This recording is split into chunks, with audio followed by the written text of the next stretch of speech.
muito bem-vindos a mais um episódio de Sem Ciência, esse podcast onde a gente cria um ambiente seguro e confortável para falar de assuntos que são tão importantes pra gente, como o veganismo, os animais, o meio ambiente e a saúde. Eu não apresento isso aqui sozinha. Normalmente eu estou com o Ricardo Laurino, mas ele nos abandonou. Eu tô com saudade, você volta, mas enquanto você não volta, eu tô com essa mulher aqui maravilhosa, essa ativista incrível, vegana. Foi uma troca boa, né? Eu acho que foi uma troca maravilhosa, assim, entre nós, só entre nós. Espero que ele não assista a esse programa, porque é meu chefe. Abafa. Obrigada por estar aqui, de verdade. Obrigada pelo convite. E a gente não tá aqui sozinho, não. A gente tá com um convidado ilustre. Gustavo Guadagnini, muito obrigada por estar aqui, CEO da Good Food Institute, que em 2020 a revista GQ, eu sempre falo errado, GQ, selecionou 25 pessoas que têm um grande impacto social e você estava entre os 5 brasileiros dessa lista, então muito obrigada pela sua presença.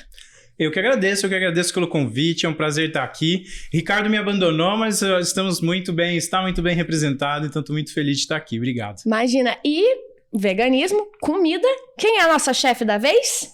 Pri, maravilhosa, muito obrigada por estar aqui de novo com a gente, você é incrível. Honra, muito feliz. Ela tem um dos restaurantes mais badalados de São Paulo, Banana Verde, e a gente vai ter o privilégio de comer a comidinha dela. Que é isso? Esse aqui é um risoto negro, de arroz negro, né, com aspargo, limão siciliano, queijo de castanha. Depois vou colocar uma versão de parmesão.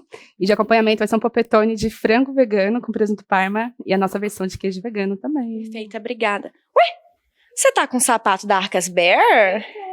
Gente, ele é confortável? Super confortável. E é vegano e é lindo, ou seja, tudo de bom. Amei. Com certeza.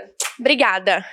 E aí, Nossa senhora, gata é escandalosa. Quero agradecer os nossos apoiadores incríveis que estão aqui com a gente sempre. A Open Kitchen, que é esse espaço que vocês já conhecem. A Vale da Mídia, que confia muito no nosso projeto. A Arcas Bear, a It Fresco e o Veglin. Então, muito obrigada a todos vocês. E vamos, que hoje, gente, o episódio vai ser assim, cheio de conteúdo, bom demais.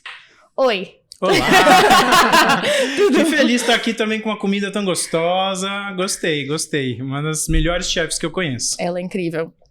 Começa falando pra gente um pouquinho sobre a Good Food Institute, pra quem não conhece. Claro, então a Good Food Institute a gente chama de GFI ou GFI em inglês, né? Porque é siglinha gringa, mas o GFI trabalha com o setor de proteínas alternativas, né? Então a gente é uma ONG também, um instituto que está aqui para desenvolver o setor de proteínas alternativas como uma das grandes soluções para resolver alguns dos principais problemas da atualidade, inclusive a questão da exploração animal, dos direitos animais, mas tocando muito forte a causa ambiental, as causas sociais, né, e a própria disponibilidade de alimentos, enfim, algumas coisas nesse sentido que a gente está colaborando bastante com essa solução. A gente trabalha, então, para que as pessoas tenham outras opções de alimentos, além daquelas que elas já estão acostumadas a comer, né, as pessoas que comem carne, e se a gente tiver um polpettone tão gostoso quanto o polpettone que a pessoa sempre comeu, mas feito com uma proteína vegetal. Tem o mesmo sabor, tem a mesma textura, tem o mesmo cheiro, entrega a mesma experiência, mas é feito através de uma nova tecnologia que tem muito menos impacto socioambiental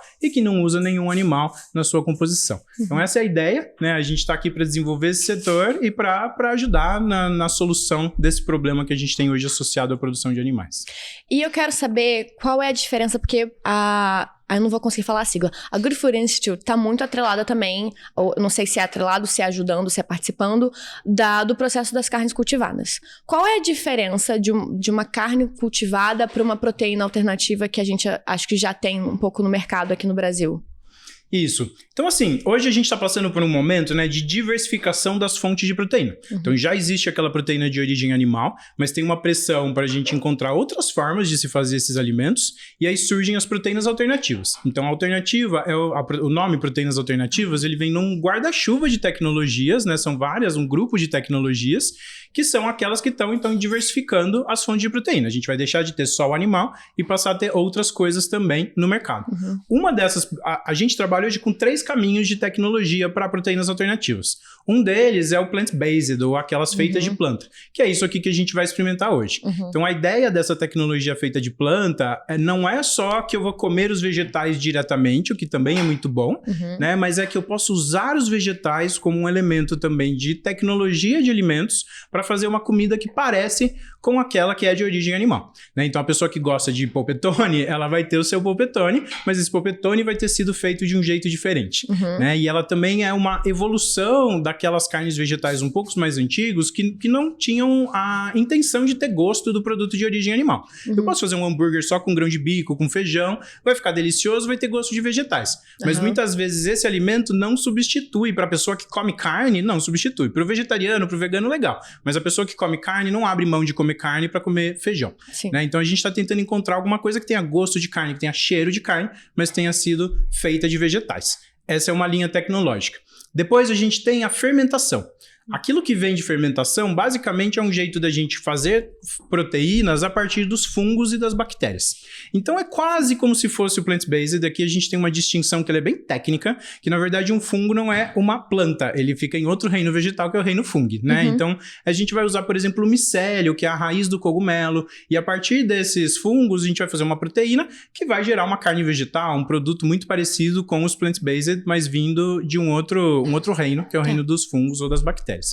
E aí, por fim, você tem uma terceira tecnologia, que é a carne cultivada a partir de células, que é a ideia de que é possível tirar uma célula de um animal, imortalizar essa célula. Então, a partir dessa linhagem celular, você não precisa mais voltar ao animal, e a partir dessas células imortalizadas, eles vão reproduzir elas para sempre e fazer carne a partir da reprodução de células. Esse produto é carne de origem animal, é feito de células animais, mas ele é reproduzido, e aquele animal que doou a célula, ele pode continuar vivo, vivendo a vida normal. O que se tira do animal é como se fosse uma biópsia, assim, né? Então, um grão de gergelim de células, mais ou menos, pode vir da pena, depende do tipo de animal que a gente está falando. E aí isso gera carne para sempre a partir daquela célula daquele animal. Então essa é a terceira tecnologia. Essas três tecnologias formam um setor de proteínas alternativas. Entendi. E essa célula extraída do animal para carne cultivada é uma célula que ela é extraída sem crueldade animal? Depende. Né? Assim, eu não vou vir aqui ser hipócrita e dizer que a gente sabe exatamente o que todas as pessoas vão fazer ad eternum, certo? Você pode pegar um animal e submetê-lo a uma crueldade, e é muito difícil de controlar isso. Mas vamos falar assim, comparando com o tipo de crueldade que se precisa fazer para produzir carne hoje, é infinitamente menor. Né? O que você precisa é de uma amostra de célula, tamanho de um grão de gergelim, normalmente é uma injeção, certo? Então uma coisa que para o animal em si, ele vai ser muito tranquilo. Dependendo se for uma ave, dá para tirar essa célula das penas, de uma pena caída, você não precisa fazer nem algum processo com o próprio animal. Né? Mas essa é uma discussão que, assim, para você garantir que foi feito sem crueldade, precisa ter um processo de verificação, de inspeção, e entender como aquilo foi feito, como o animal foi tratado ao longo da vida, tem toda uma coisa ligada nisso, né? Cientificamente falando, eu só preciso da célula. E aí, em vez de explorar 70 bilhões de animais terrestres por ano para fazer essa carne, eu vou ter tirado uma célula de um animal, uma única vez, e vou fazer essa carne para sempre. Então pode ser feito sem crueldade animal? Pode ser feito sem crueldade animal. Assim, sempre vai ter um momento de coleta de células. Mas dali para frente, você não precisa mais do animal.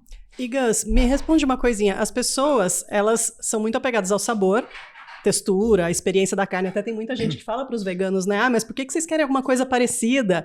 E eu não sei vocês, mas eu não deixei de comer carne porque eu não gostava do sabor da carne. Pelo contrário, era uma coisa atrativa para mim, mas eu era contra essa questão ética com os animais, né? Da gente desrespeitar e a crueldade. Mas eu vejo que as pessoas são muito apegadas ao preço. E eu lembro que quando começou a história da carne cultivada, era, assim, um valor estratosférico. Como que tá isso hoje e como que você vê essa perspectiva de que vai ter um preço mais ou menos pareado, assim? Você tá muito certa, eu acho que inclusive você mencionou as duas coisas mais importantes, né? Hoje, quando a gente vai olhar para um produto de alimentos, por que as pessoas consomem? Em primeiro lugar, vai ser o preço, no Brasil, né? Em outros países a gente pode ter uma coisa diferente. Então a gente tem o preço. Depois o próprio produto, né? Tem que ser gostoso, tem que entregar aquela experiência que eu espero do produto. E depois a distribuição, né? Eu quero que esse produto esteja amplamente disponível. Se eu tenho que sair do mercado onde eu faço compra para ir para um outro mercado especializado para comprar, as pessoas já não vão, elas já não fazem isso. Então preço, produto e distribuição são as três coisas mais importantes. Esse é um balanço que a gente vai ter nas tecnologias. Essas tecnologias que eu mencionei, elas estão em estágios diferentes. E aí, para qualquer tecnologia, seja de alimentos, seja, sei lá, o nosso computador, o nosso celular, tem uma coisa que é um ciclo, né? O ciclo de vida, o ciclo de evolução. Então, pensa no nosso primeiro celular, né? Logo que começou, tinha aquele baby que parecia um tijolo, custava mesmo que um apartamento e tinha 5 minutos de bateria, nem ligava, nem mandava mensagem, preto e branco, ele não mandava. Mas, imagina, nem joguinho, nem visor, não tinha nada. Né? E hoje, né, passou, sei lá, 20 anos, a gente tem nossa vida inteira no celular, mais pessoas acessando a internet pelo celular do que acessam, por exemplo, por um computador. Mas o mesmo ciclo foi com os computadores. O primeiro computador que instalaram na minha cidade, eu sou de Botucatu, era um computador do Banco do Brasil, ocupava uma sala inteira, tinha que vir gente de outra cidade, tinha que vir gente de São Paulo, tinha que vir técnicos especializados, o computador era uma máquina que as pessoas não conseguiam usar, que custava caríssimo. Hoje em dia, é uma máquina extremamente popular, tanto que integrou com o nosso celular. Então, todas as tecnologias, quando elas são lançadas, elas não são tão boas, né? Elas são grandes, elas não têm uma performance tão boas e elas são super caras. Com o tempo, você vai investindo em ciência e tecnologia, o preço cai e a qualidade melhora, né? As duas coisas acontecem. Então, hoje em dia, um celular é relativamente muito mais barato do que era lá atrás, que pouquíssimas pessoas conseguiam ter, e é muito melhor, né? Aquela máquina que a gente tem hoje é mais potente do que as primeiras naves que foram para a Lua, o nosso celular hoje em dia. Então, a mesma coisa vai acontecer com as tecnologias de alimentos, né? Hoje em dia, os produtos que existem para as 3 tecnologias, eles são mais caros e eles são piores do que os produtos de origem animal, se você pensar na aplicação de todas as coisas. Olhando para a carne vegetal, a gente está um pouquinho mais competitivo, né? A carne vegetal, que é a tecnologia mais antiga, que usa coisas que, por mais que tenha ali uma nova geração de produtos, usa muito proteína de soja, coisas que já existiam há muito tempo, certo? E ainda assim custa mais caro do que a carne de origem animal, né? E alguns produtos já estão tão bons quanto, outros ainda não tão bons, outros ficam Isso bons, Brasil ou mundo todo? Mundo. Tô falando de um cenário geral, né? Então, alguns você tem que saber preparar, senão não fica tão gostoso, tem essas coisas. Quando você olhar para fermentação e para carne cultivada, tá alguns passos atrás ainda, né? A carne cultivada, ela nem chegou no mercado ainda, então é como se ela tá no estágio daquele primeiro celular, daquele primeiro computador. Ela é uma coisa que está ainda distante de se tornar uma realidade do nosso dia a dia.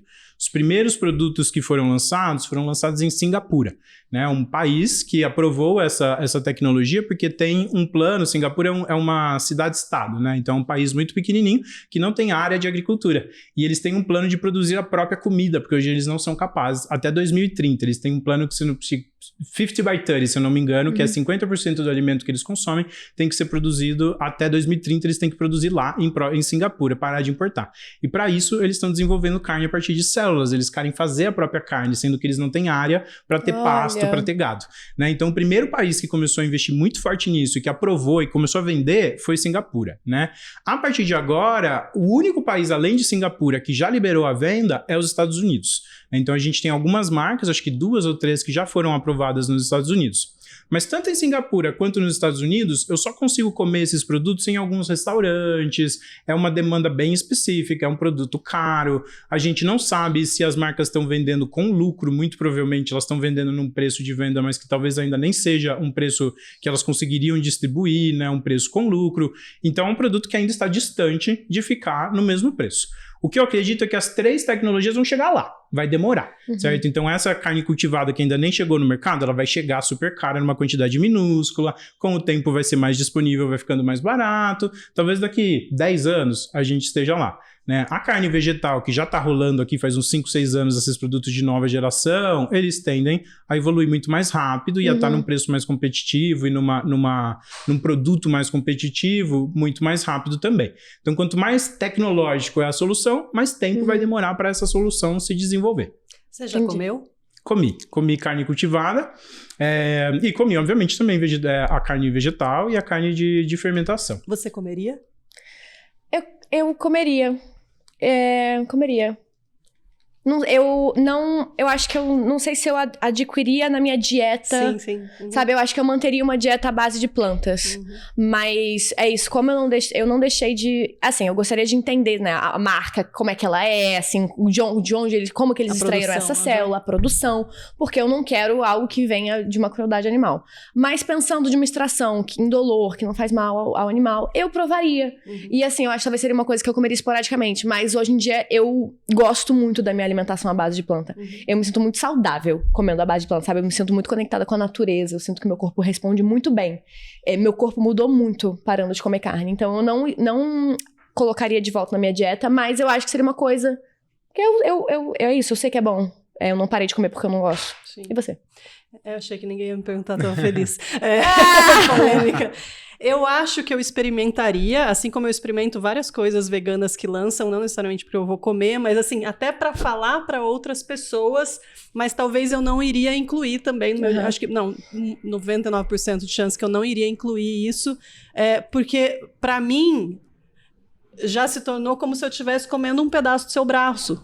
Sabe? É um animal. E isso pra mim já é gostoso. Acho que, bom, tem muito do tempero também, né? Mas eu já não consigo mais ver como um alimento da minha. Mas eu vejo isso, assim, extremamente importante, porque a gente sabe que o mundo não vai virar vegano. Vai ser só né? E assim, pela dor até daqui uns anos, mas eu vejo isso muito importante, por exemplo, para as pessoas que nunca vão virar veganas, para animais de estimação, por exemplo, que, sei lá, gatos que não podem ser veganos e tal. Então, nossa, eu gostaria de acelerar o tempo. Falando em produto, eu queria apresentar para vocês algumas marcas que estão aqui com a gente no podcast que eu gosto muito. Uma delas, não sei se vocês conhecem, é a It Fresco.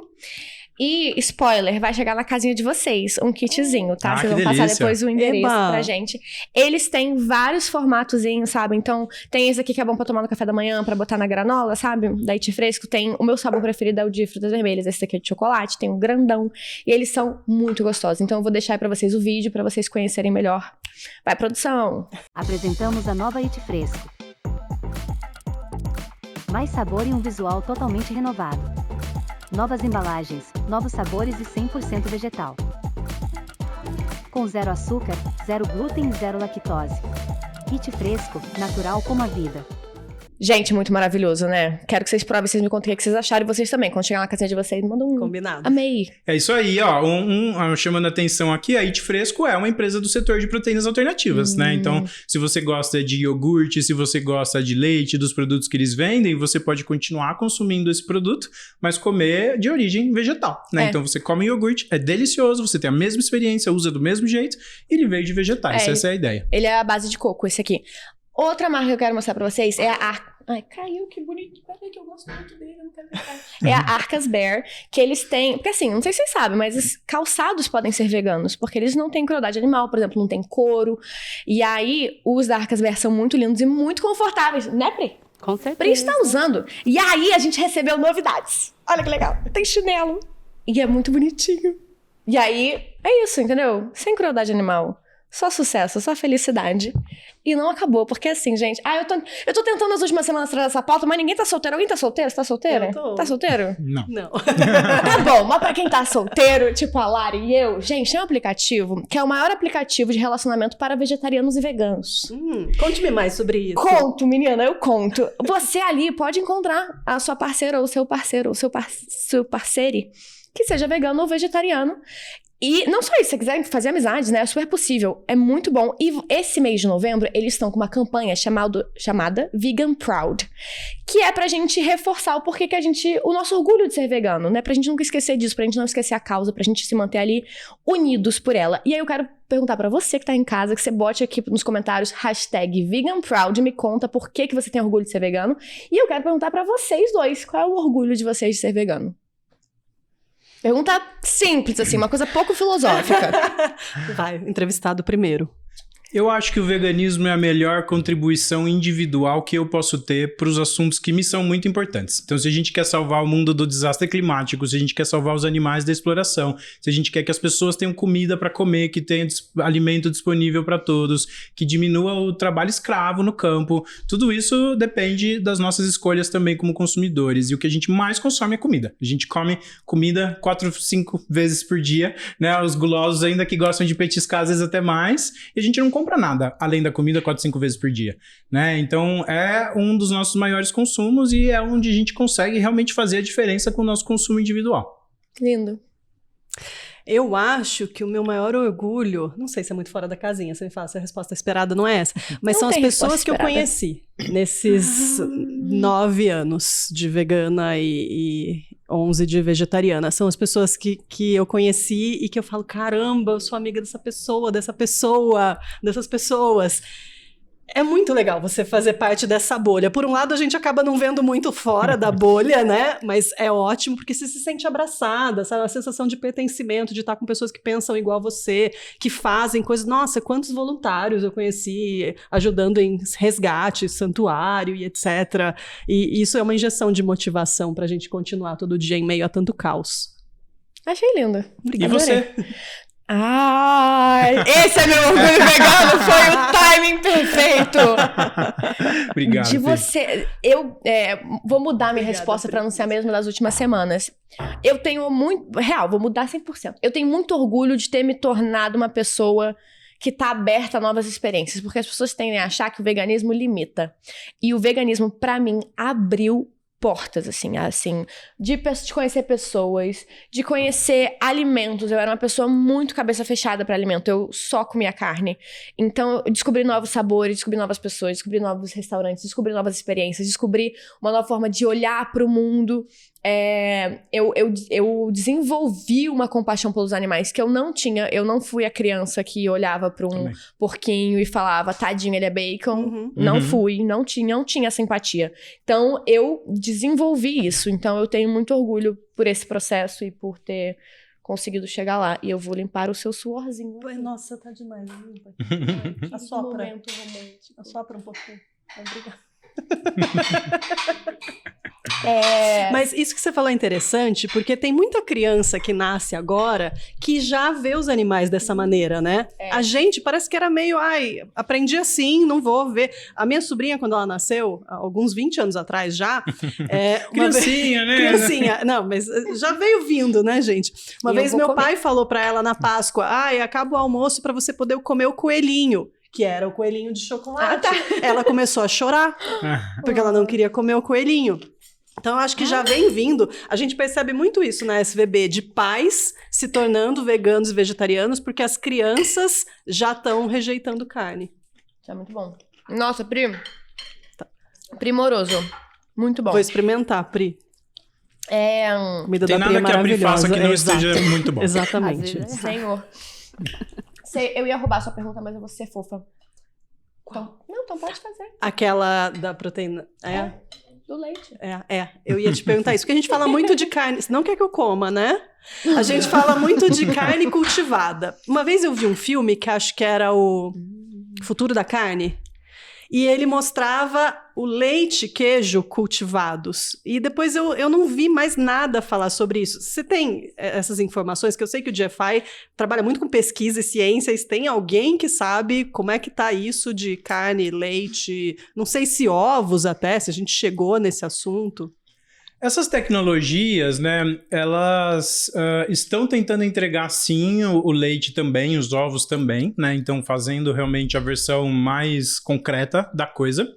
Não necessariamente vai ser cultivado, porque o leite não é célula diretamente, né, ele é produzido por uma célula, ele é excretado, enfim, ele é produzido pelo corpo do animal, ele não é a célula diretamente igual a carne, que é um músculo, né.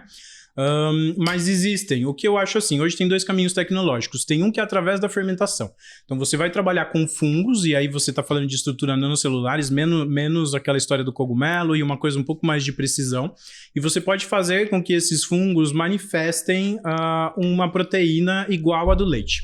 Né? Então hoje nos Estados Unidos, por exemplo, já tem produto desse tipo. Esses tempos eu comi um sorvete lá que tinha esse leite produzido a partir da fermentação. Então ele tem uma proteína idêntica do leite, mas foi produzida a partir de fermentação e não foi produzida a partir do abate do animal. E isso ficou um rótulo super confuso, porque falava que o produto era livre de animais, mas ao mesmo tempo falava contém leite, porque se uma pessoa que é alérgica come, como aquela proteína é idêntica, a pessoa vai ter alergia também.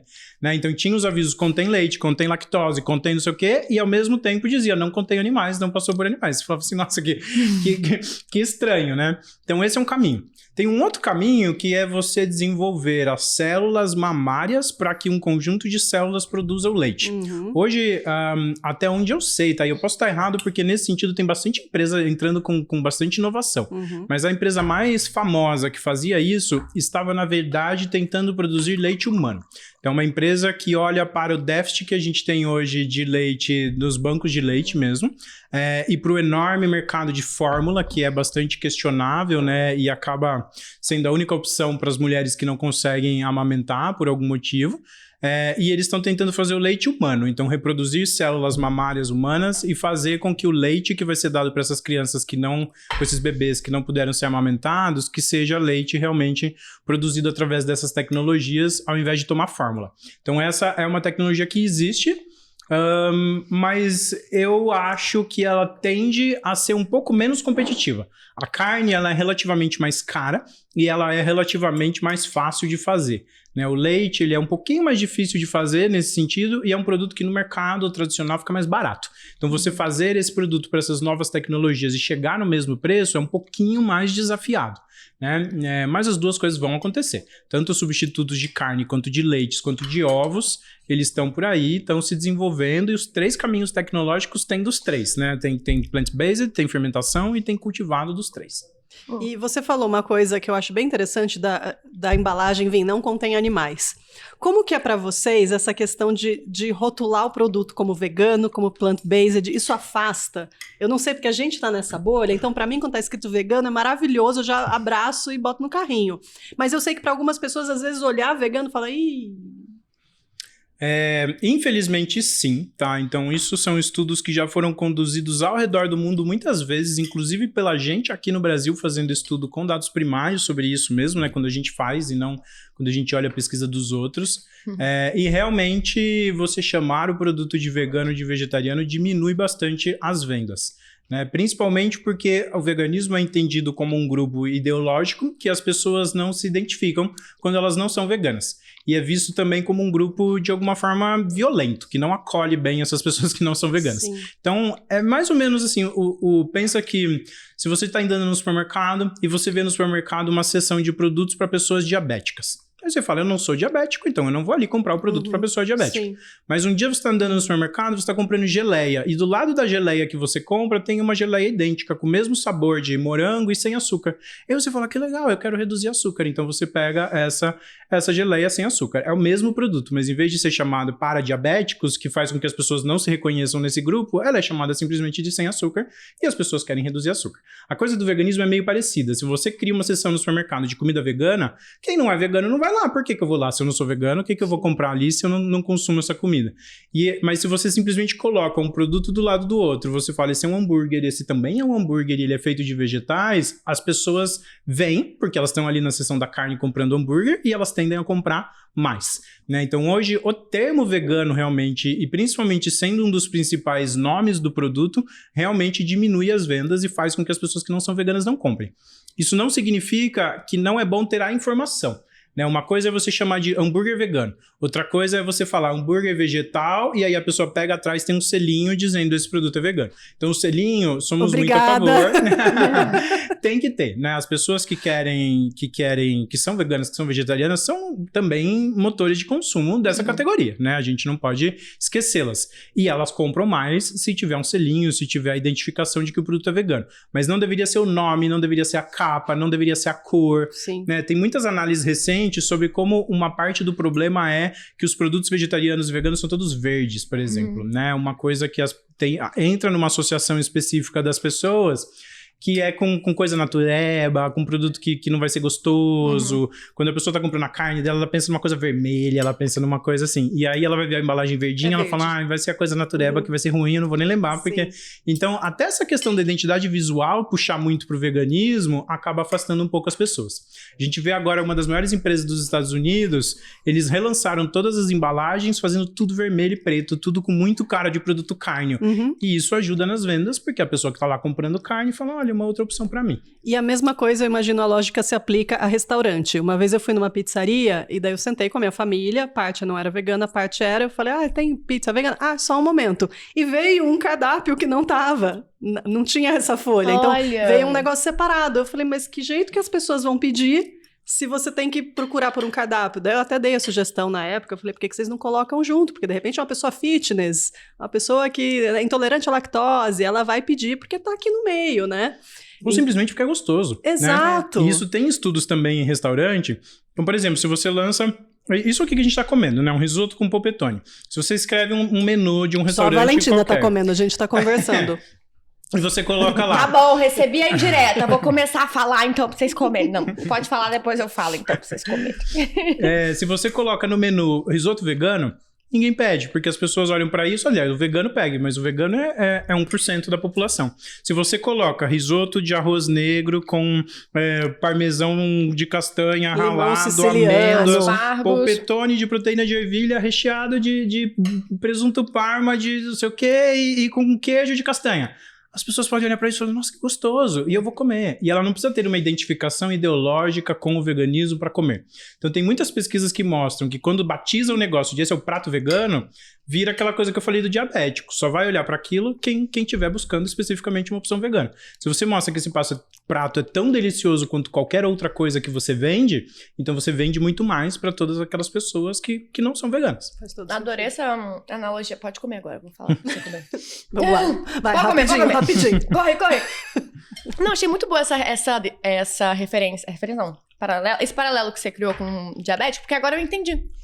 Engraçado, eu entendi antes, mas eu entendi em outro lugar. Agora eu entendi, porque realmente, se eu fosse num supermercado e tivesse uma geleia pra diabéticos, eu não compraria.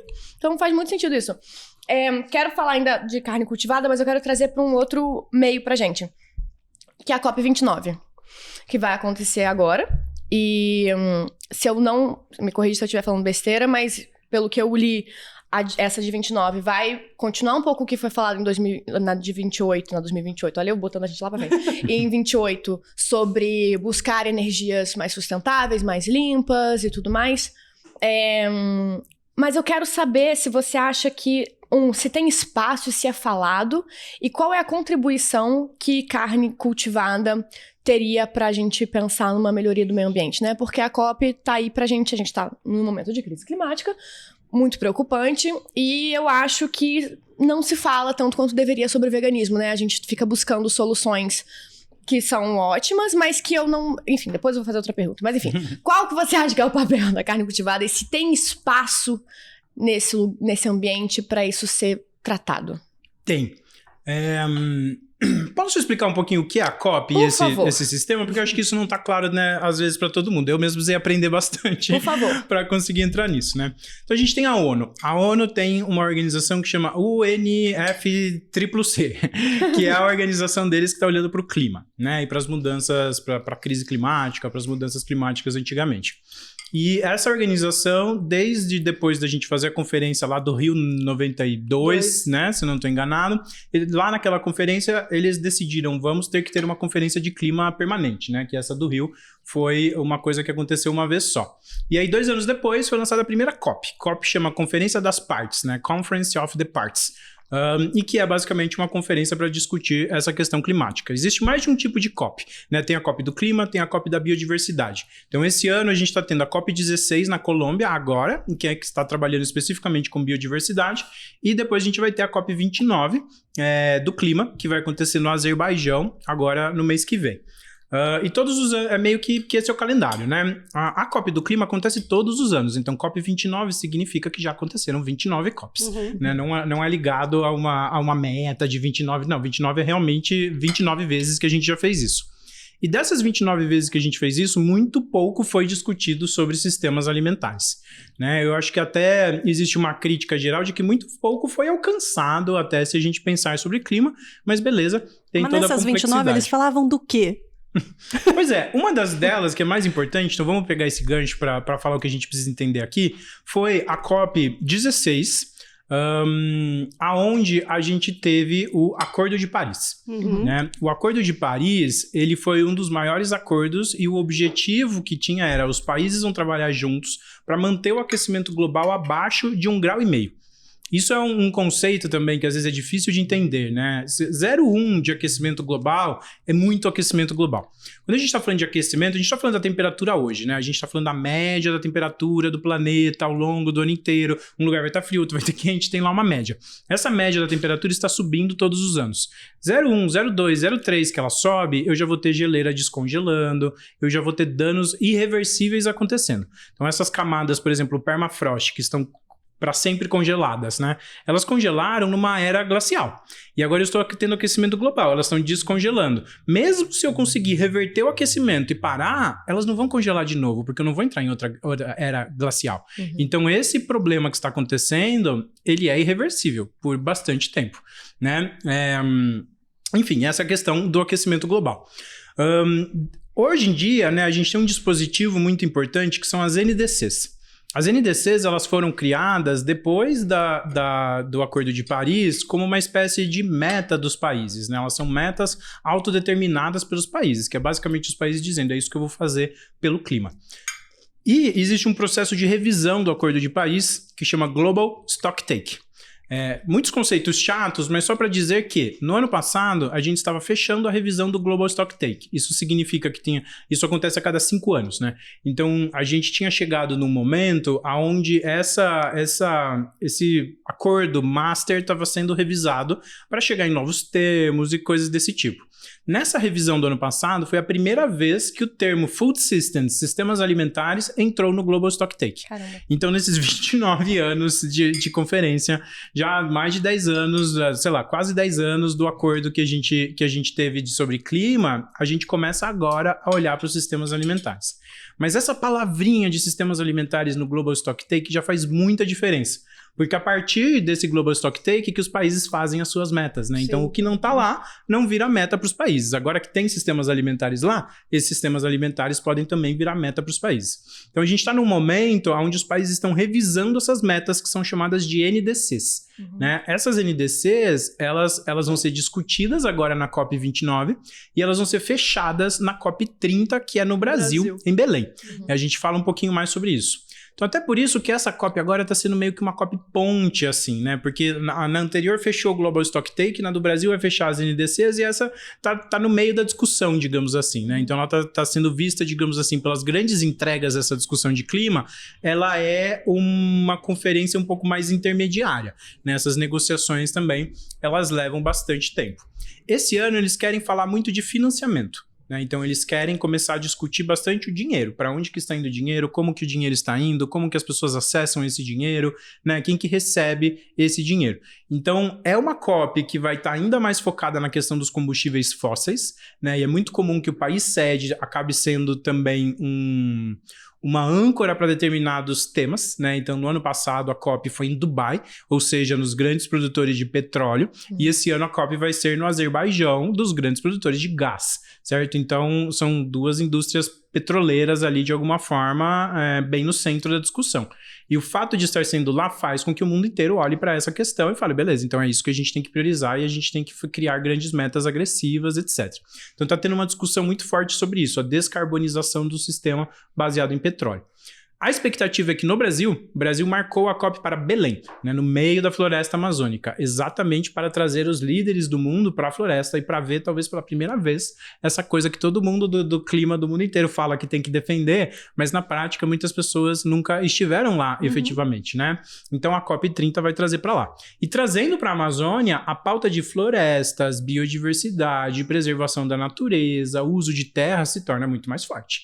Né? A gente está falando hoje que 80% do desmatamento da Amazônia é pecuária, dados do MAP Biomas publicados esse ano, certo? Então, assim, a gente vai estar lá para proteger a Amazônia. No meio da Amazônia, como que a gente vai ignorar a coisa que causa 80% desse desmatamento, certo? Então, a tendência é que o assunto de sistemas alimentares acabe ficando muito fortalecido para essa discussão aqui no Brasil, que é um país que tem uma agricultura muito forte, sistemas alimentares, floresta, então que também traz um pouco dessa agenda do que está acontecendo no próprio país. E aí, os objetivos de quem está trabalhando com isso é que até o fechamento das NDCs no Brasil, a gente tenha convencido o máximo possível de países a colocar sistemas alimentares dentro das suas NDCs, ou seja, criar metas referentes aos sistemas alimentares. Eu falei tudo isso e não respondi a sua pergunta. Mas foi ótimo, porque eu acho que é importante a gente ter, clarear isso, até porque, na verdade, quando esse episódio for pro ar, já vai estar rolando, ou já vai estar no finalzinho. Então, eu acho importante, porque às vezes é um assunto meio cabeça que, não quero saber. E você explicou de um jeito maravilhoso. Então, agora...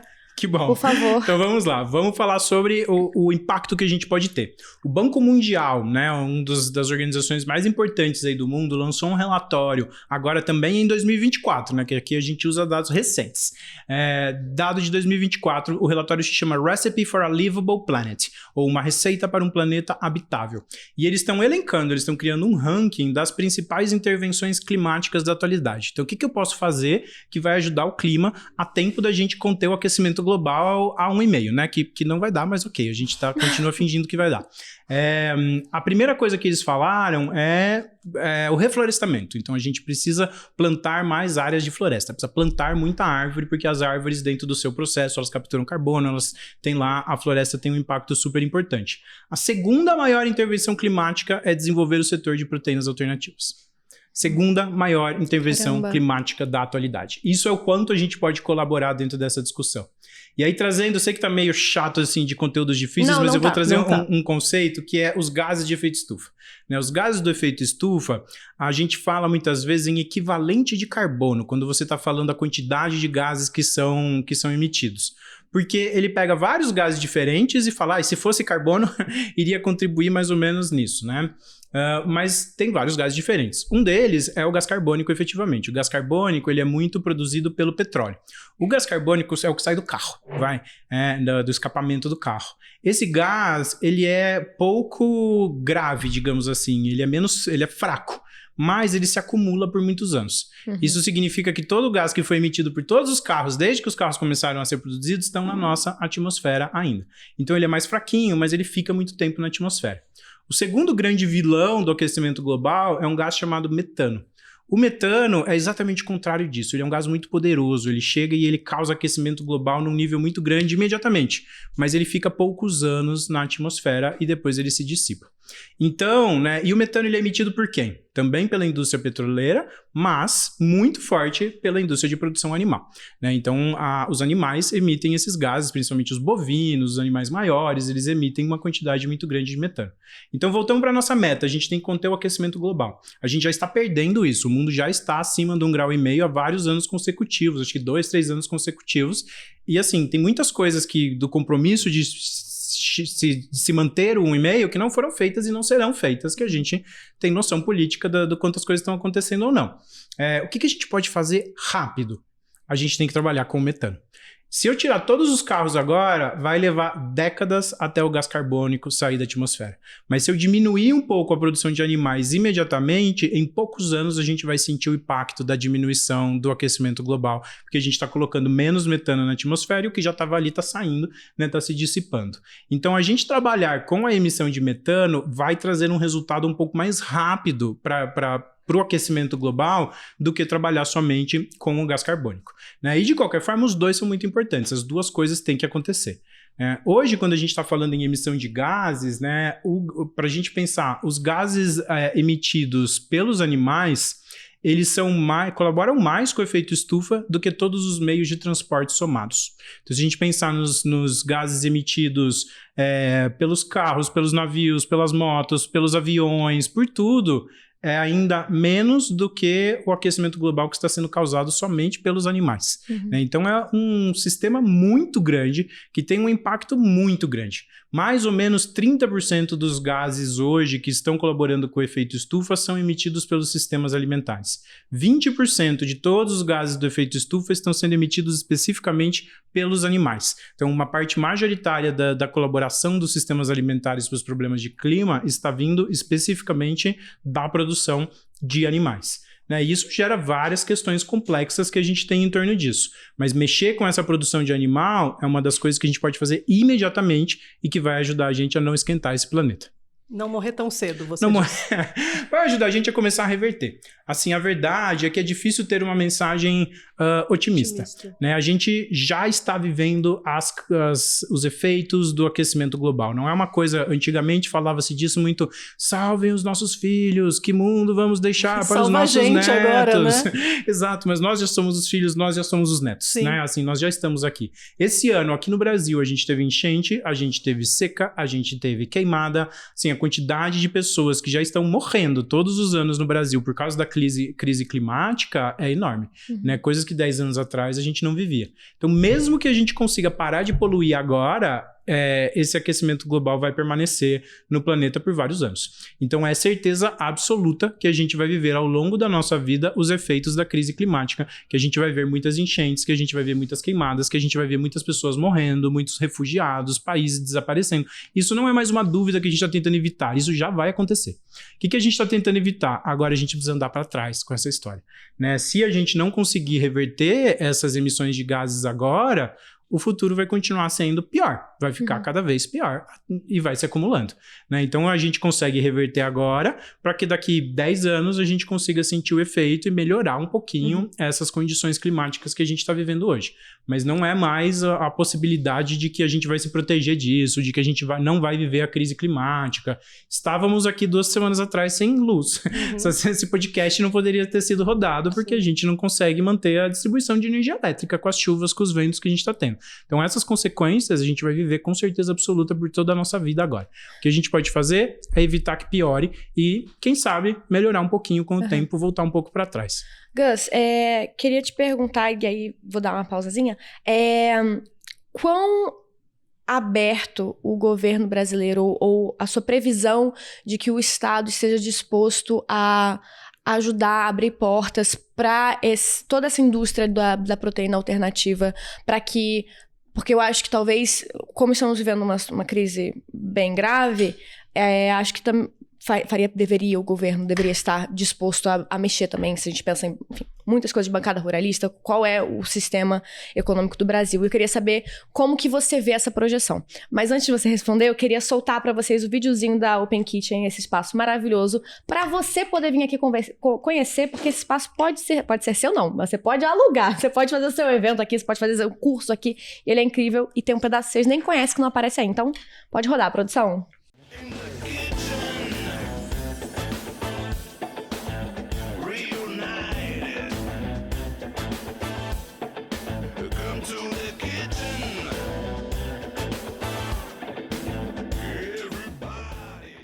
Vocês amaram, gente? Eu amo esse cantinho aqui. Eu de verdade, me sinto em casa. Tô tentando convencê-los aí pro Rio de Janeiro, mas tudo bem. Vai, Gus, conta tudo. Ó, eu amei aqui também, viu? Não conhecia, já cheguei perguntando que lugar é esse. Muito legal, muito legal mesmo. Que bom que você gostou. E aí, gente, vamos falar sobre governo, então, né? Acho que aqui tem algumas respostas. A questão toda de governo ela é muito complexa. Se a gente for olhar assim, os governos se envolveram do jeito que deveriam, a gente está na COP29 e até agora não conseguiu fazer grandes coisas para o clima. Então, assim, não, né? Obviamente não.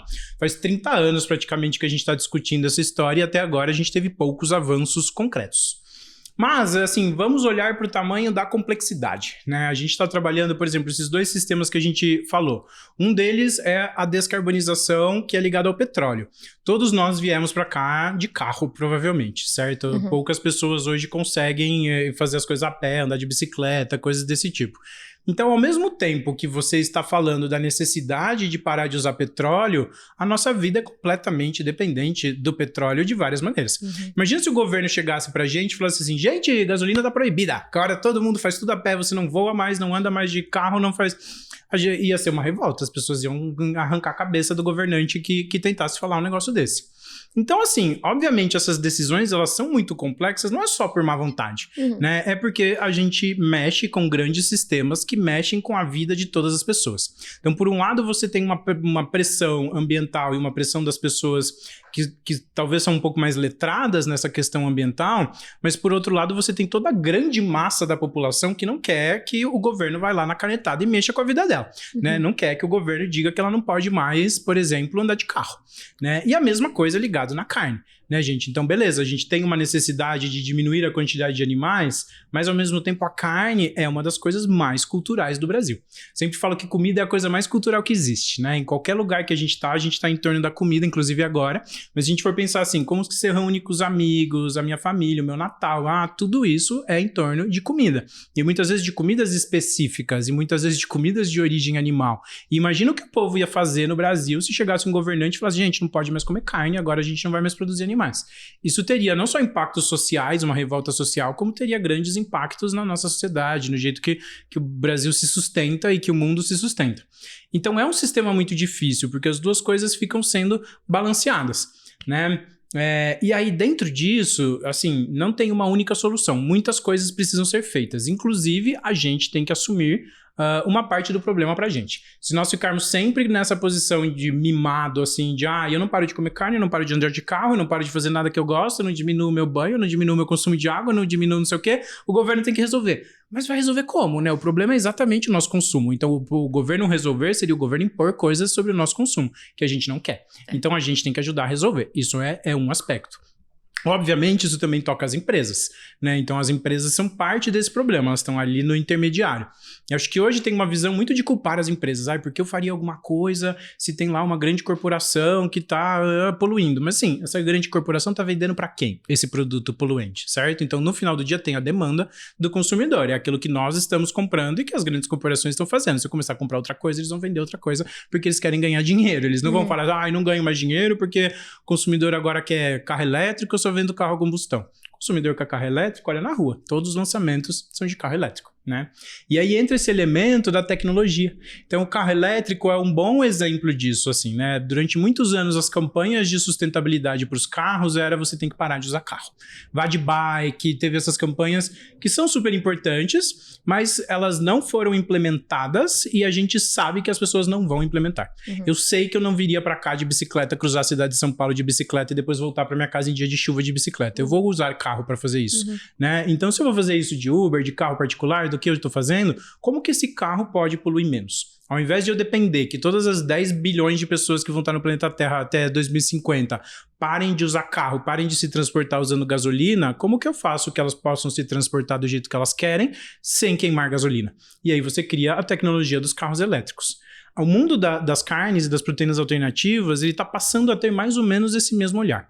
Nós somos veganos, a gente gosta muito da causa vegana, mas a causa vegana, do ponto de vista de implementação, não deu certo. É uma crítica que a gente precisa parar e olhar. O veganismo foi criado há mais de 80 anos e até hoje não foi implementado. O consumo de carne no mundo só cresce, a condição dos animais só piora, a produção de carne no mundo inteiro, em todos os lugares, só cresce. A gente fica olhando de dados do vegetarianismo, está crescendo, mas sem compreender que esses dados muitas vezes estão sendo compensados por um aumento do consumo per capita. Então, quem come, come mais.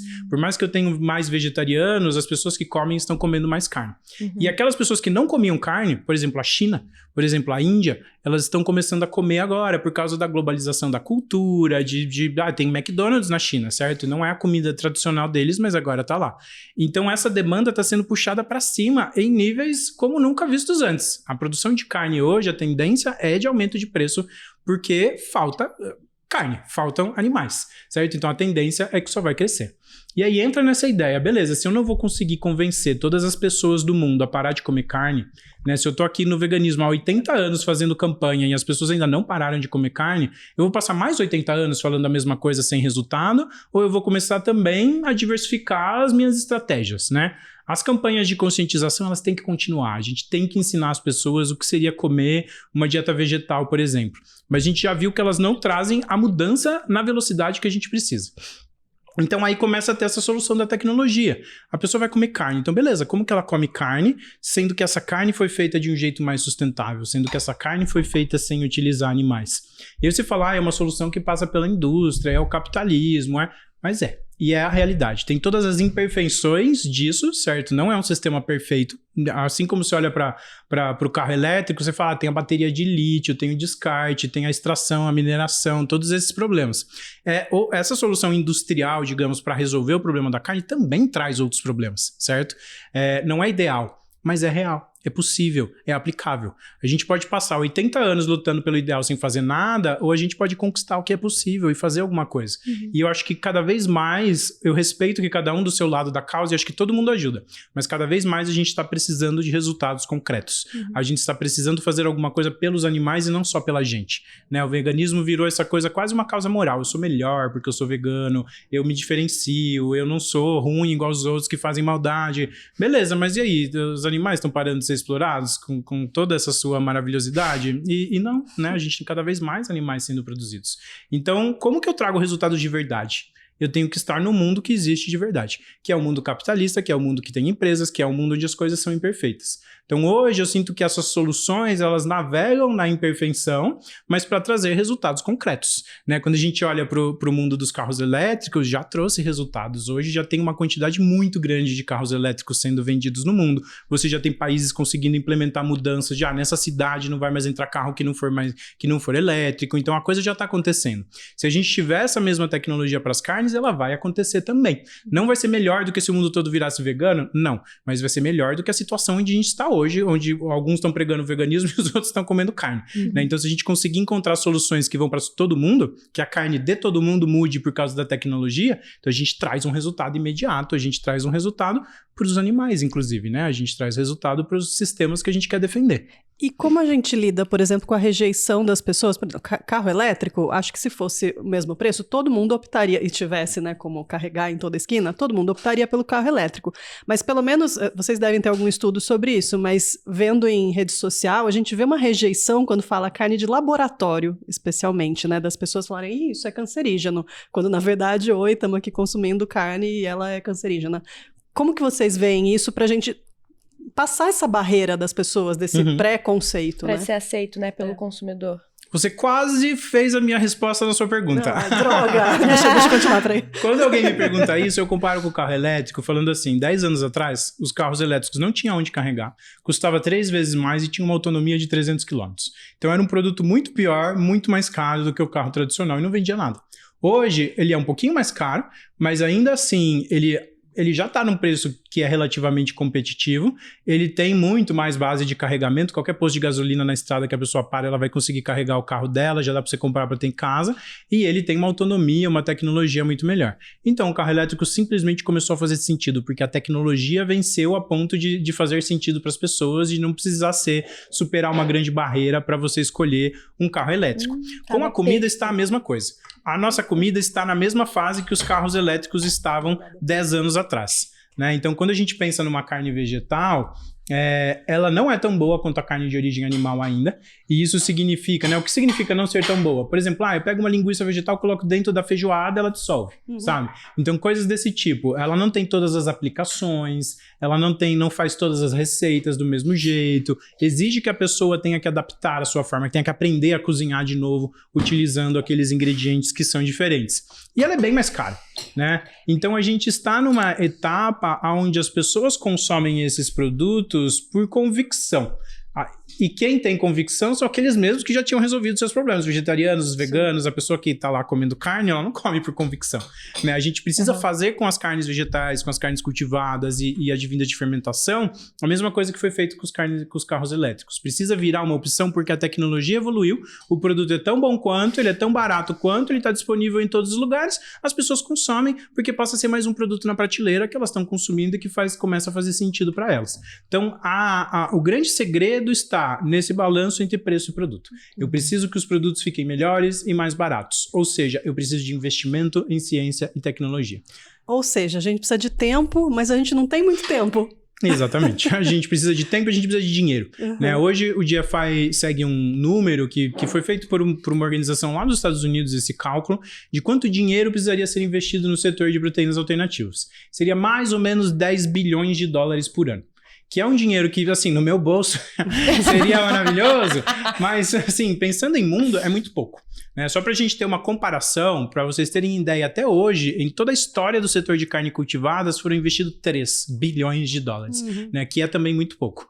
uma fábrica nos Estados Unidos, se você for uma empresa automotiva e você vai abrir uma fábrica de baterias elétricas nos Estados Unidos, recentemente o governo americano deu para a Ford construir fábricas de bateria $9 bilhões. Então isso é o equivalente a um incentivo que eles dão para uma empresa para abrir uma fábrica, e a gente está falando que 10 poderiam financiar o setor inteiro durante o ano. Caramba. Né? Então assim, versus o dinheiro que se coloca hoje, por exemplo, em eletrificação, está na casa dos trilhões de dólares. O dinheiro que foi colocado para chegar nesse investimento de baterias é trilhões de dólares, né? Então essa tecnologia, por mais que precise de muito dinheiro, assim, não dá para eu tirar a carteira e pagar 10 bilhões, mas esse muito dinheiro é pouco em escala mundial. Exatamente. Daria para os governos fazerem isso. E pensando assim, o quanto custa para eu seguir cada caminho? Se você quiser causar eletrificação no mundo inteiro, substituir todos os carros, todos não sei o quê, custaria muito mais caro do que você, por exemplo, fazer um produto de carne vegetal melhor e distribuir para que as pessoas, que seja 10% do mercado, já teria um impacto gigantesco. O Ricardo não pôde vir, mas ele não queria deixar de fazer uma pergunta, porque ele, né, tô com saudade de você, você trata de voltar, tá entendendo? Hein? Então vai rodar a pergunta para você. Produção. Grande Gustavo, que prazer te receber no Sencientes, apesar de eu não estar aí, mas tô vendo que você tá muito bem acompanhado. Larissa, que legal você aí no meu lugar. E Valentina, na próxima eu quero estar aí com você, hein? Olha lá. Gustavo, minha pergunta é a seguinte: a carne cultivada pode ser sim uma grande oportunidade para o Brasil, mas pode também ser um desastre caso falte apoio para o desenvolvimento dessa tecnologia, dessa indústria. O que você acha disso? Ricardo, muito obrigado pela pergunta, é um prazer você não estando aqui, mas pelo menos você não esqueceu de mim, mandou uma pergunta aqui para eu responder. E assim, com certeza, né, até conectando um pouco, que às vezes eu falo tanto que eu me perco nas coisas, mas a gente estava falando de governo antes, né, essa questão é muito importante. Eu tô batendo nesse exemplo do carro, né, e da eletrificação, mas eu acho que é um exemplo importante. Olha hoje para os carros elétricos que estão chegando no Brasil. Falei carro elétrico, que marca vem na sua cabeça desses carros elétricos? BYD. BYD. I'm so sorry, just so international. Vocês percebem que quando a gente pensa em carro elétrico, a gente pensa em empresa chinesa? Sim. Né? E assim, quantas empresas brasileiras hoje são capazes de entregar essa tecnologia? Então é uma das tecnologias mais importantes do mundo, mas é uma tecnologia que o Brasil não domina e não vai dominar no curto período de tempo. Teve alguns projetos recentes, por exemplo, eu vi na COP um projeto super legal que trouxeram barcos movidos a também energia elétrica nas comunidades ribeirinhas do Amazonas, e colocaram estações de carregamento desses barcos baseadas em placas de energia solar. E aí você pega algumas comunidades, como elas andam de barco para fazer tudo, chegam a gastar 50% da renda da comunidade em gasolina, em diesel, para abastecer esses barcos. E aí quando fez essa troca, ficou muito mais sustentável e literalmente dobrou o dinheiro disponível que eles tinham, porque eles pararam de comprar diesel. Esse é um exemplo super legal. Agora para e pensa por um segundo, de onde vem essa bateria? De onde vem essa placa de energia solar? Então a gente tem uma situação na onde, para um barco circular no Rio do Amazonas, no meio do Brasil, a gente depende de uma empresa da China que fez uma bateria, exportou para uma empresa da Alemanha que faz placa de energia solar, e a gente se tornou completamente dependentes dessa tecnologia. Numa guerra, a China não quer mais mandar bateria para a gente não tem mais, esses carros todos que estão na rua não andam mais, a gente é completamente dependente dessas tecnologias. E aí, imagina isso para comida agora, né? Então, se a gente não investir nas tecnologias de alimentos, a gente vai ficar para trás, e a gente não vai saber fazer, e a gente vai ter que comprar do exterior. Eu acho até por isso, e agora voltamos na conexão do governo, que o apoio do governo brasileiro é tão importante e que de alguma forma esse apoio do governo brasileiro tem vindo. É estranho de pensar nisso, e até você falou um pouco, mas será que a gente não tem uma bancada ruralista, uma coisa desse tipo, indo contra? Óbvio que você tem opositores, mas ao mesmo tempo você tem uma visão de que isso é uma nova tecnologia do agro brasileiro. O agro brasileiro só é um líder mundial porque a gente investiu consistentemente em ciência e tecnologia nos últimos 80 anos. E só vai ser um líder mundial do futuro se a gente continuar investindo consistentemente em ciência e tecnologia. Essas são novas tecnologias do agro. E para isso o Brasil está muito bem posicionado. A gente não tem, por exemplo, a capacidade de fazer celular, de fazer computador, de fazer carro. Tem muitas tecnologias que a gente ficou para trás. Mas nas tecnologias de alimento, de agronegócio, de produção de vegetais, de coisas desse tipo, o Brasil é um líder. A gente tem os maiores cientistas desses campos, a gente tem a Embrapa, que é uma potência de desenvolvimento de tecnologia agro, a gente tem Itaú, as universidades brasileiras estão muito envolvidas nisso. Então, com o financiamento certo, o Brasil se torna um líder em proteínas alternativas, porque é uma tecnologia que a gente domina, né? E o Brasil está regulando esse setor. Esse ano a gente já teve mais uma etapa desse processo de regulatório, que é uma etapa de consulta pública já da lei, né? Então começa fazendo uma pesquisa, depois tem uma tomada pública de subsídios, tem fóruns de discussão, a gente já está lá onde o governo já escreveu um projeto de lei e está colocando esse projeto de lei para crítica da sociedade. Ainda tem pontos que estão sendo ajustados dentro disso, mas assim, o Brasil já está ali, está com a bola na área. Vamos fazer uma... Agora mudar a metáfora. Porque, e se esse regulatório do setor plant-based for aprovado, a gente vai ser um dos primeiros países a ter um regulatório robusto disso em nível federal e resolvendo alguns dos principais problemas e fazendo um regulatório favorável, né? Com essa ideia de que o Brasil não está trazendo uma coisa que vai destruir o nosso agronegócio. Ao contrário, isso é o nosso agronegócio. Isso é uma nova etapa de investimento do agro do Brasil. Isso são coisas que vão ser produzidas em fazendas e que podem trazer dinheiro e renda para o agricultor. São caminhos onde um pecuarista pode diversificar a sua produção e ter ali uma proteína vegetal e fazer ali uma proteína vegetal. O cara que vende leite, planta aveia, vende leite de aveia também e começa a ter 2 produtos ao invés de um. Isso é diversificação de receita, isso é novas tecnologias. Isso é bom para o nosso país e para o nosso agro. Então tem muita gente que é fazendeiro, que às vezes é pecuarista e que apoia esse setor exatamente porque fala, né? Teve uma das empresas que vendia isso aqui, era o grupo... Eu posso falar as marcas aqui? Pode. O grupo Mantiqueira, né? Tinha os produtos da Novo. Tem uma entrevista legal que eu vi com o presidente do grupo Mantiqueira, que ele falou um pouco disso quando eles começaram a investir, né? Eles são de ovos e eles vendiam ovos vegetais. Ele falou, consumidor quer comprar ovo, eu vendo. Consumidor quer comprar um ovo com ômega 3, tem alguns ovos diferentes assim, eu vendo também, investir nessa tecnologia. Consumidor quer comprar um ovo feito de plantas, um substituto, eu vendo também. Então ele não perde negócio, independente de para onde que o mercado está indo. Por isso que você vê esses investimentos no Grupo Mantiqueira, você vê esses investimentos na JBS, na BRF, todas as indústrias de carne do Brasil investiram nesse setor de proteínas alternativas. Por quê? Porque para elas isso é uma nova fonte de receita, é um novo negócio, é resiliência do negócio, né? E pode resolver vários problemas também do nosso agro. Então esse não é um setor que vem agredir o agro, agredir o pecuarista, agredir as empresas. Na verdade é uma coisa que está muito encaixada dentro desse modelo que existe, que eu falei, não é perfeito, tem um monte de problemas, etc. E aqui vamos compartilhar alguns deles, mas é uma coisa muito implementável.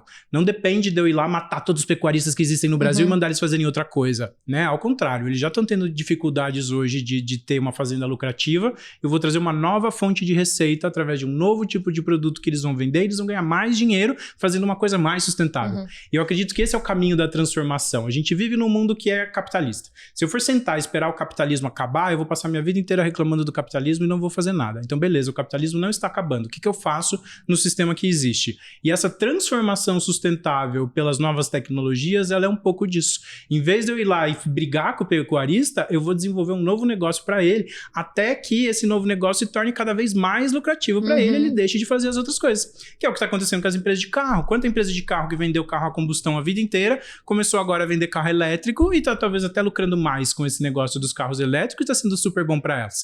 Então, para o nosso agro, para o nosso país, para a geração de emprego, para tudo isso, vai ser muito melhor a gente dominar a tecnologia e até exportar para os outros países. A gente pode ganhar mercado que a gente não tem hoje, por exemplo, com essas tecnologias, se a gente souber fazer elas bem feitas. Maravilha. E falando de Brasil, tem algum evento que acontece ou que vai acontecer no Brasil? Tadinho. Eu tô perdendo foco, porque esse doce está bom demais. Tá, mas a gente pode falar sobre essa tecnologia Vamos falar sobre essa tecnologia. Eu juro pra você, é o melhor cheesecake que eu comi na minha vida.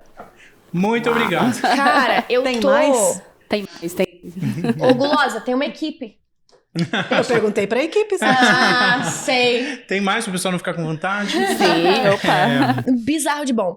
Evento, tem pra falar sobre carne cultivada, pra gente, enfim, expandir esse assunto. Vai ter algum no Brasil? Sim, a gente... isso é muito legal, porque o Brasil está formando o que a gente chama de ecossistema, né? Então, agora no mundo dos negócios, não o ecossistema natural.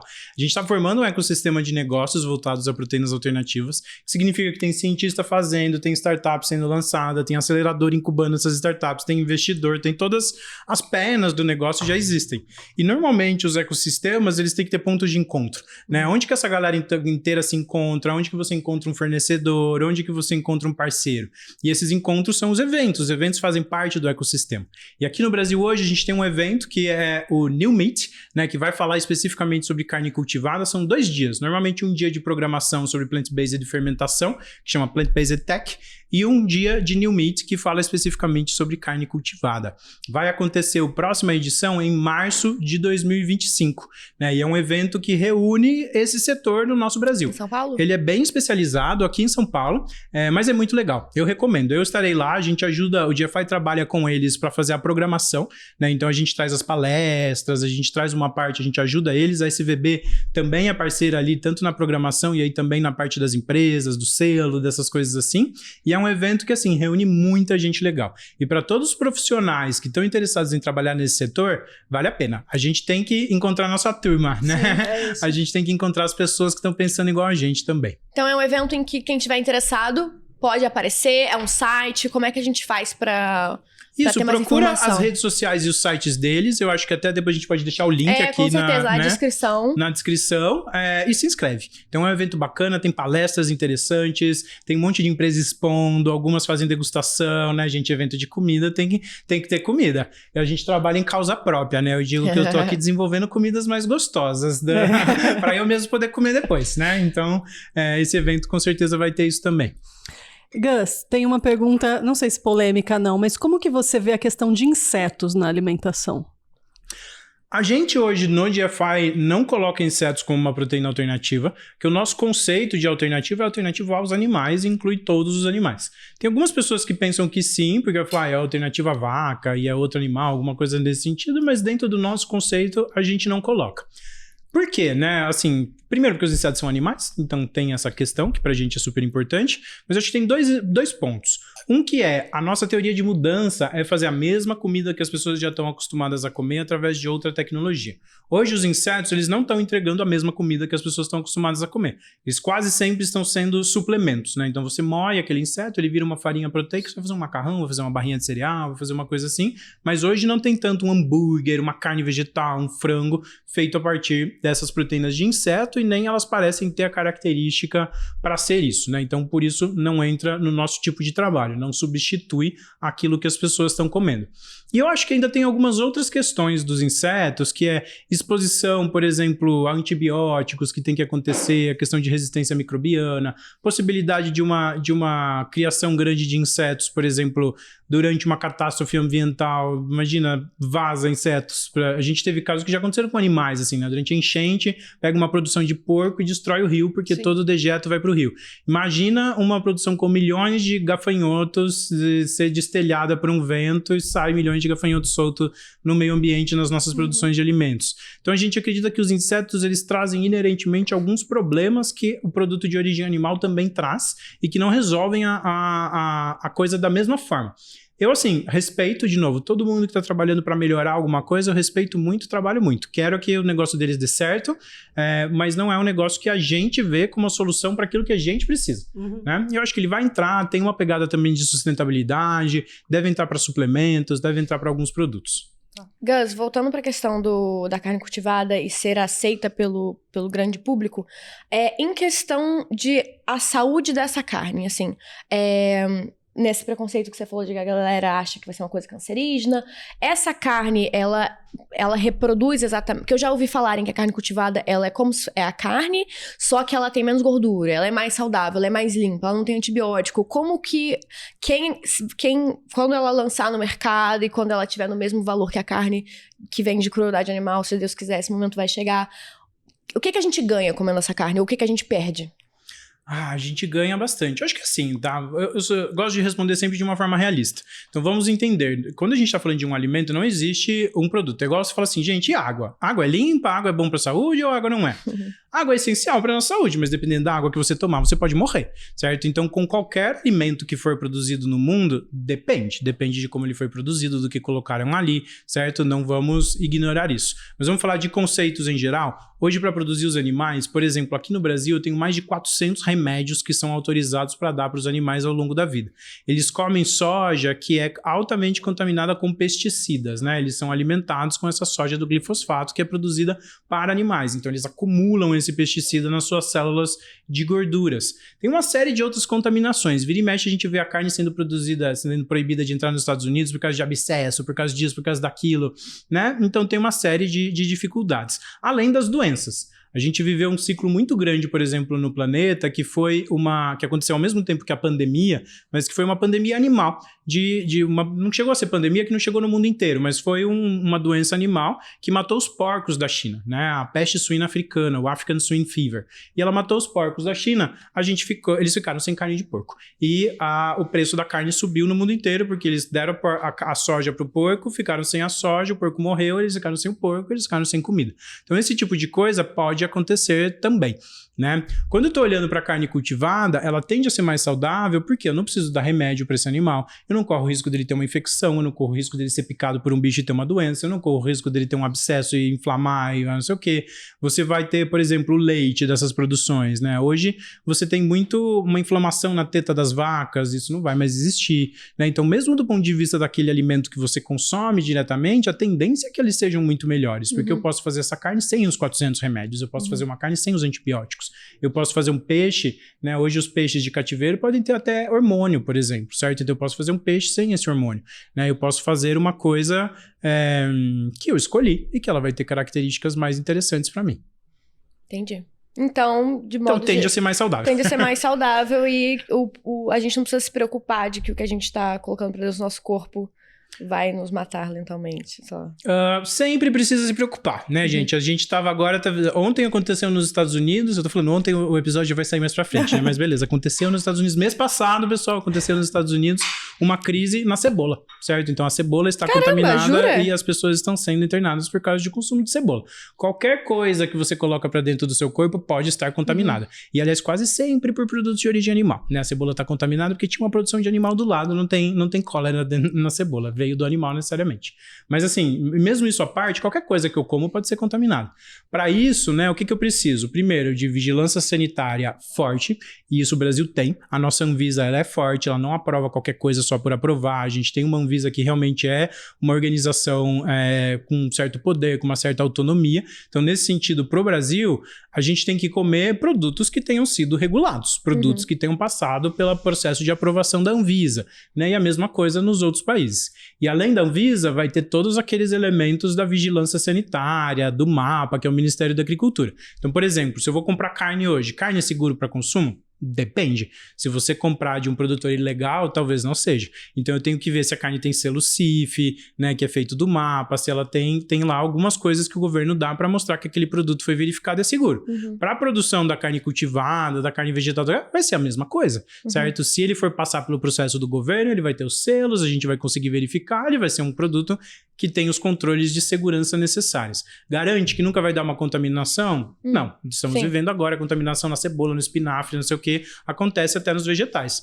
Mas é um produto que, passando pela Anvisa, vai ter sido aprovado e vai ser seguro para o consumo humano. Não corre o risco do negócio dar câncer na gente daqui 10 anos. Esse tipo de preocupação, ela é um pouco menos científica, assim, né? Quando o produto é aprovado, a gente sabe que é seguro para o consumo humano. Que pode acontecer uma contaminação, um problema, assim, né? Gus, como é que quem tá assistindo você e todos nós pode acompanhar mais o trabalho da Good Food Institute, acompanhar todo esse avanço da carne cultivada? Eu convido todos a seguirem a gente nas redes sociais. O GFI é um nome em inglês, é chato. Nossas redes sociais são The Good Food Institute Brasil. Então a gente tem Instagram, a gente tem... Tá na sua camiseta, tá fácil. Tá aqui. Eu mando também para colocar na descrição, se for possível. Eu nas redes sociais sou GR Guadá, mas ultimamente não tenho mais falado tanto de GFI, já está falando mais, então recomendo que se siga mais o GFI. A gente tem YouTube, a gente tem muitos recursos também. Então no nosso site vocês vão encontrar pesquisas, vocês vão encontrar desde as pesquisas do consumidor, coisas que a gente publica. Você é um especialista em food safety, né, que é segurança dos alimentos, e você quer saber como que é a segurança dos alimentos da carne cultivada? GFI faz esse estudo, a gente tem isso publicado no nosso site gratuitamente. Além disso, a gente tem um curso gratuito para a formação de profissionais que querem trabalhar nesse setor. Então, uma pessoa que é de engenharia química, de engenharia de alimentos, profissionais mesmo que trabalham no setor de alimentos, a gente tem um curso gratuito que as pessoas podem entrar no nosso site, só se inscrever e fazer, e dar diploma, dar tudo. Então, acompanha a gente, basicamente, e o GFI está muito nisso. Aqui a gente está no falar, mas o nosso trabalho é muito produção de conhecimento, né? Então, lá no nosso site vai ter muita pesquisa, vai ter muita coisa científica, e agora a gente também tem grupos nas universidades acontecendo, que é um negócio legal, chama APP, Alternative Protein Project, mas são grupos de estudantes que o GFI está mentorando para levar esses assuntos para as universidades. Eu acho que no Brasil já se formaram talvez 5, 6 grupos mais ou menos, então já tem várias universidades fazendo eventinhos lá dentro, coisas que os próprios alunos puxam. Então também eu recomendo que quem é aluno, quem é estudante universitário, procure esse projeto, né, Alternative Protein Project, APP, e tente levar esse assunto para dentro da sua universidade também. Nossa, muito legal. Muito obrigada, Gus, pela sua presença. Minha cabeça tá assim, Nossa, explodindo em conhecimento, né? Muito, muito, muito obrigada por tirar todas as dúvidas, por mostrar esse mundo pra gente. Seja bem-vindo próxima vez. Se quiser voltar, tenho certeza que quem tiver mais pergunta, manda que a gente Pós-copy. Pós-copy, pra trazer mais informação pra gente. Muito obrigada por ter aceitado estar aqui. Muito obrigado, eu que agradeço pelo convite. Quero lembrar também, assim, palavrinha final, que o GFI é uma organização sem fins lucrativos, sustentada pela filantropia. Então também quem quiser doar para sustentar esse trabalho todo que a gente faz, pode entrar no nosso site, fazer uma doação, ou quem trabalhar com fundos de filantropia dentro das empresas, né, dentro dos bancos, esse tipo de coisa, manda na nossa direção que a gente pode também fazer as aplicações e tentar pedir dinheiro. A gente precisa de financiamento, o setor precisa de financiamento e a gente precisa também levar esse assunto para a COP. Então, cada vez mais eu quero ver o engajamento de todo mundo que trabalha com sistemas alimentares falando disso. Ouviu, né? Muito obrigada. Obrigada a você por ter vindo. Nada. Ser essa apresentadora comigo. Obrigada pela aula que vocês me proporcionaram. Foi uma montanha-russa aqui, ó. Ê, COP no Brasil, o mundo tá acabando. Mas que bom, que bom que tem pessoas, que bom que tem pessoas como você e você, Pri, e o programa e todo mundo. Obrigada por ter vindo. Deixa o seu @, para as pessoas, o nome do seu restaurante, como é que a gente te acha? Bom, o restaurante é o Restaurante Banana Verde, as redes sociais é @bananaverde. E a minha rede é @PriHerreraChef. Gente, vocês não têm noção da comida dessa mulher. Maravilhoso. Banana, olha, precisa visitar. Quem estiver em São Paulo. Perfeito. Queria agradecer os nossos apoiadores que fazem tudo isso acontecer. A Open Kitchen, a Vale da Mídia, a It Fresco, a Vegli e a Arcas BR. Queria agradecer você que tá em casa assistindo, que tá aqui acompanhando com a gente. Tenho certeza que você também tá com a cabeça fervendo.